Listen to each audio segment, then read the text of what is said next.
Hey everyone, and welcome back to my channel.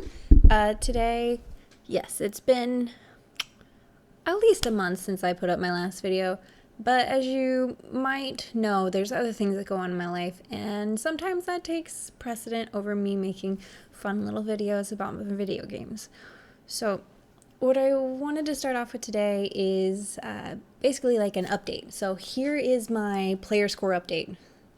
So as you can see from the screen already, 697 is my total. And when I told you my last one, since this is the end of April, my last one in February, well, actually I don't have the total from February, I have the January total at 417. So my player score is updated since January to be 280 more, roughly. But from February, some of the other big totals that I want to talk to you about that I've updated include cooking. Cooking, I got that up by 58 points. And by the way, I hate cooking in this game. So I'm going to share with you today some stuff about cooking and how I did it. Now, the second best one that went up was the other one that's well over 100. That was gardening. It went up by 50, which is a little short of the 58 that cooking went up, but still 50, that's solid. Now, my third category that went up the most was bug catching, but everyone kind of already knows that bug catching is kind of my favorite activity here. And so let's get into some cooking and some how do I make my cooking actually get better without cooking. That's right. I don't really cook in this game, but my cooking score is good. All right, so these are some of the things that you can get from Reth with the medals, right? I just showed you I've got 820 cooking medals up Reth still, and you can buy these pick up the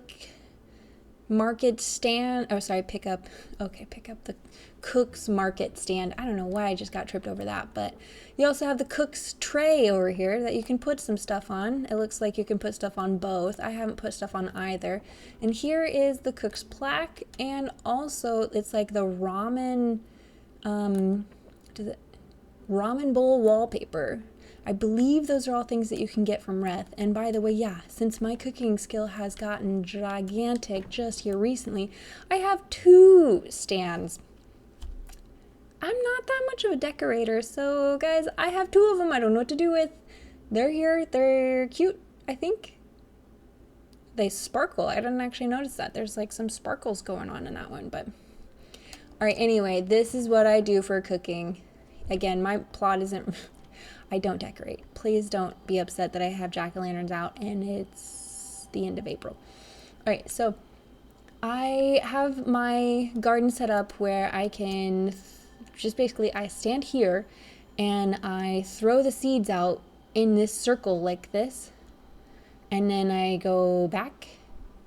And then after that, I think I go back a third time, and then I'm just filling in the little pockets that I've missed a little, right? So then I do the same thing over here. I've got, whatever seed I want to go, and I throw it out this way, and then I swing it back, and then I might tilt forward, and then that way I can get the close-up ones. But after that, then I water them. Both of these are 3-day plants, and I have reasons for both of them. So the first one that I want to talk about are the rice. And that is big. You want rice plants. So that way your cooking score can go up super fast. Okay, so here's what it is. Rice give the bok choy a harvest boost. So it's like you don't need to plant near as many bok choy. And the reason that I plant bok choy, and I mean, yeah, it does help with weed prevention, which I hate weeds, but like, they're not that bad. You can sell them. It's cool. So the bok choy, I put them over here, and clearly I just got back from a trip, so it's like I don't really have any bok choy to throw in there. I will soon, right? It's 2 p.m. and at 6 a.m. I'll be able to harvest those and throw them in. But I throw all my bok choy in here, and that way I generate some cash. Now, bok choy is kind of one of the most profitable plants. I know everyone's saying like potatoes and stuff, but potatoes take 5 days to grow and bok choy takes 3. So they match the same growing cycles as the rice. And so whenever it is I harvest the rice, I get 130. If I plant all rice, I think I get close to 160. And that's without putting any fertilizer on. So it's like if I put fertilizer on, I would probably get a whole lot more than that. But regardless of that, I grab all that rice, and here is what I do. I just make congee. That's it. I just throw them on all of these, right? I don't even eat it. What I do is I throw them in here, and then it makes even more money. So I sell all of the fertilizer and I sell all of the glowworms there on all that congee. And yeah, then I just repeat. So yeah, there's ways of like cooking, like cake parties or whatever. But like, again, I don't like cooking. So for me, I just rapid fire all these and I collect them all. And they get 40 XP per. And I think you did a calculation on like sorry, I'm a nerd.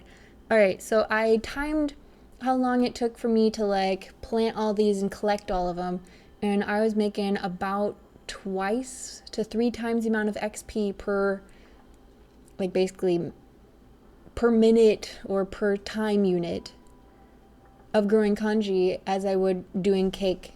But I guess that cake would be by myself because like I have friends in the game, but like I have never joined a cake party. And I know cake parties are all about money, but I mean, this is doing a decent thing. I definitely want to figure out the money thing a little bit more. I don't know why it's not doing it. There we go.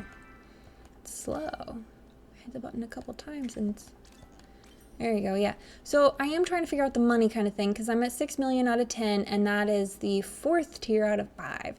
And yes, I know Elderwoods is coming up, but I have no idea what the money situation is going to be for any of the new materials. So maybe some of those new materials will make it more profitable to like switch some things around, right? We're getting new plants. So I'm going to be taking this in consideration for what's happening whenever, oh gosh, it's soon. That's exciting. All right. So anyway, yeah, whenever that happens, I will, revise and figure this out. But for right now, the rice, what that does is it takes up generally about 4 worm things. And then, like I said, I sell it. The bok choy takes up another 6 or so. So that's 10 of your 30. And then the other ones, I do some hodgepodge. I get like, fabrics and whatnot going on. Since I catch a lot of bugs, I'm making and selling a lot of silk, which is a lot of money too. But another thing I do with some of that money, since I've got a lot of it, is I buy carrots from from Bodger's stand, right? And then I preservative jar it, and then I throw them in worm things because I'm just trying to make money. And yes, that will be a loss, but the game doesn't really care if you've spent money to make money. So I'm just trying to like recycle money in order to make the game think that I have sold more. And that way I can kind of trick the game into upping that 6 million to 7 million to 8 million, regardless of the fact that some of that money is recycled, right? Like I make so much money, I spend it on carrots, I make preservative jars and then worms and fertilizer, and then I sell that. And yeah, it's not the same amount as before, but it's a decent amount, right? So then I get that money. And now, this money looks like it's actually, well, I guess maybe this hand, it's actually this much. Great. Anyway, thanks for coming back to my channel to let me talk about my player update score and let me ramble on for a little bit. I'm thinking about making what I'm doing to prepare for the Elderwoods update, and I will get that out to you guys probably back on my weekly schedule because I think things are going to start slowing down for me again, which is going to be nice. But anyway, I will talk to you guys soon. So I hope you have a good rest of your day. Bye, guys.